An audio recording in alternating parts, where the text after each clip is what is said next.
दोस्तों, स्वागत है एक बार फिर से मेरे चैनल पे लीगल न्यूज 127 पे।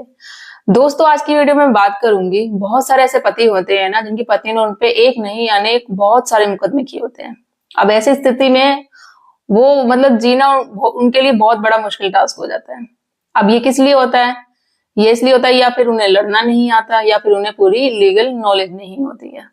ये होती है। अब ये कब होता है? जब इंसान, अब इसी कारण की वजह से क्या होता है, इंसान टेंशन में, डिप्रेशन में चला जाता है। आज मैं आपको इस वीडियो में ये बताऊंगी कि अगर पत्नी आप पे मुकदमे कर रही है, चाहे वो एक करे, दो करे, कितने भी करे, बहुत सारे करे, तो उसके मुकदमे करने से आपको 3 बड़े फायदे होंगे। अब वो क्या 3 बड़े फायदे होंगे, ये जानने के लिए आप वीडियो में एंड तक बने रहिएगा। और आप मेरे चैनल पर नए जुड़े हैं तो चैनल को लाइक करना, शेयर करना, सब्सक्राइब करना बिल्कुल ना भूलिए और साथ ही बेल आइकन दबा दीजिए ताकि आपको टाइम टाइम पे मेरे वीडियो की नोटिफिकेशन मिलती रहे। देखिए दोस्तों, बात करते हैं, जब भी हस्बैंड वाइफ में जो भी डिस्प्यूट होता है तो वो जैसे कि हमेशा होता है, भाई कोर्ट पहुंच गई, ये हो गई, तो इससे आपको 3 बड़े फायदे क्या हो गए मुकदमे करने से? आप सब यही हो गया। देखो, मोस्टली क्या होते हैं कि पति है जो जो जिनका कोई मतलब कसूर होता ही नहीं है, जो कुछ गलत करते ही नहीं है, पत्नी ने बिना किसी रीजन के केस कर दिया, एक नहीं 10 मुकदमे कर रही है, 498 के, डीवी के, मेंटेनेंस पे, और भी मतलब पुलिस को बुलाना, घर लेके आना। मतलब पति फिर इतने में इतना परेशान हो जाता है ना कि मतलब वो सोचता है या फिर ये सबसे छुटकारा ही मुझे मिल जाए या फिर मैं अपनी जिंदगी खत्म कर लूं। बहुत सारे ऐसे केसेस होते हैं, बहुत हमें देखने को मिलते हैं। ठीक है, और मैं एक चीज और बोलना चाहूंगी, जो भी लेडीज मेरी वीडियो देख रही है, ठीक है, मैं उनको ये बोलना चाह रही हूँ जिनके साथ सच में अत्याचार होता है ना, मैं उनके खिलाफ, कोई किसी के खिलाफ हो या किसी के पक्ष में वीडियो नहीं बनाती हूँ। ठीक है, सच में अत्याचार होता है तो आप केस करो, ये उनके खिलाफ होता है क्योंकि हमें पता है भाई, हम कोर्ट कचहरी में जाते हैं, हमें ये सारी चीजें नॉलेज है।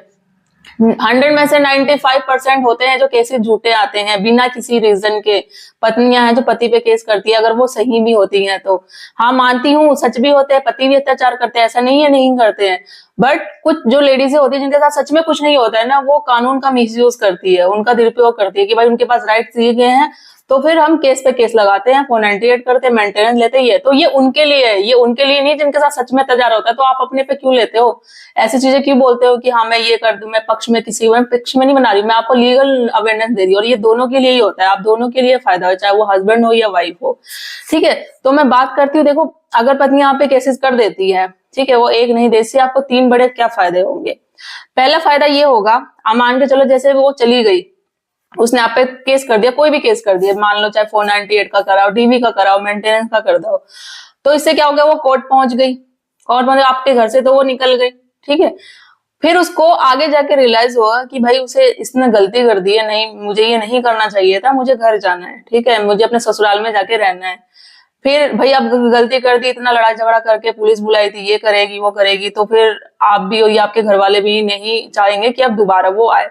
फिर वो क्या करेगी, जबरदस्ती घुसने की कोशिश करेगी, भाई कि ये मेरा घर है, ये वो, मुझे तो रहना ही है। हो सकता है या पुलिस को भी बुला के साथ में लेकर आए कि मुझे रहना है, मुझे रहने नहीं दे रहे ससुराल वाले, पुलिस को लेकर आएगी कि उसके जरिए मैं अपने घर में रह सकूं। तो आपको क्या करना है कि भाई जो भी मुकदमा किया है आप पे उसने, चाहे वो 498 का केस किया और डीबी का किया, कोई भी कराओ, तो आप अपने पास एक सर्टिफाइड कॉपी रखो। अगर वो खुद भी आती है, ये कोर्ट के जरिए आती है या पुलिस साथ में लेकर आती है, तो आप कॉपी दिखाओ, बोलो कि भाई देखो हमारा केस चल रहा है, हमारा जो केस है, मुकदमा है, वो पेंडिंग में है, इसका जब तक कोई डिसीजन नहीं हो जाता है, ये फैसला नहीं हो जाता है, इसको यहाँ रहने का हक बिल्कुल नहीं है, ये यहाँ नहीं रह सकती। भाई उस हिसाब से जो इसने केस कर रखा है, भाई मैं तो अपराधी हूँ और मैंने इस पे अपराध कर रखा है, इसके साथ तो अपराध हो रखा है, ठीक है, तो ये यहाँ कैसे रह सकती है, रहने का बिल्कुल अधिकार नहीं। सर्टिफाइड कॉपी अपने पास रखो, पुलिस आती है तो आप उसको दिखा दो, अगर कोर्ट के थ्रू आते तो आप वहां दिखा दो कि जब तक फैसला नहीं हो जाता है, इसका कोई भी डिसीजन नहीं हो जाता है, इसको यहाँ रहने का कोई अधिकार नहीं है। तो इस बेस पे वो जबरदस्ती आपके घर में घुस नहीं सकती। अगर पुलिस जबरदस्ती करती है तो वो भी ऑफेंस कर रही है, वो भी गलत काम कर रही है, आप आगे जाके भी कंप्लेंट कर सकते हो कि ठीक है। दूसरा क्या फायदा होगा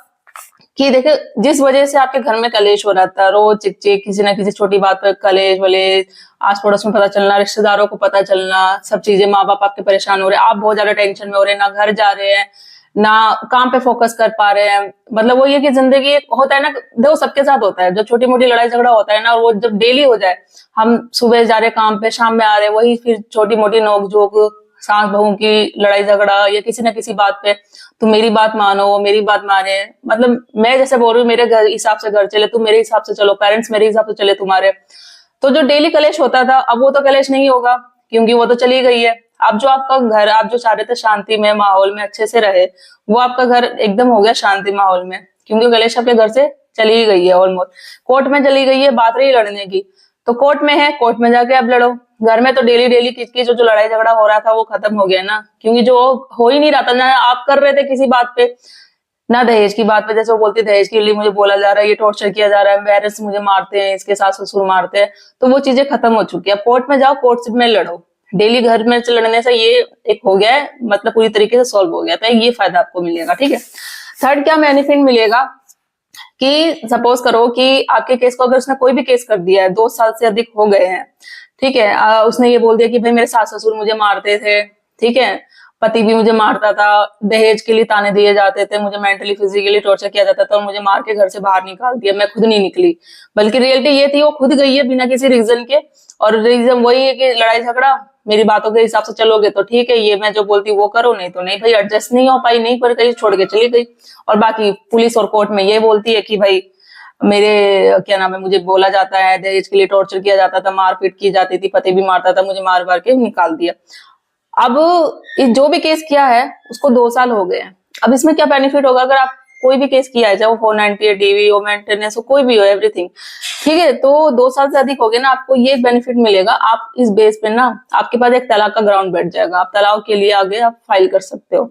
और वो भी बिना किसी सबूत के, क्योंकि रीजन हो गया भाई काफी साल हो गया, या फिर आर करो या पार करो, रहना तो साथ में वैसे ही नहीं है,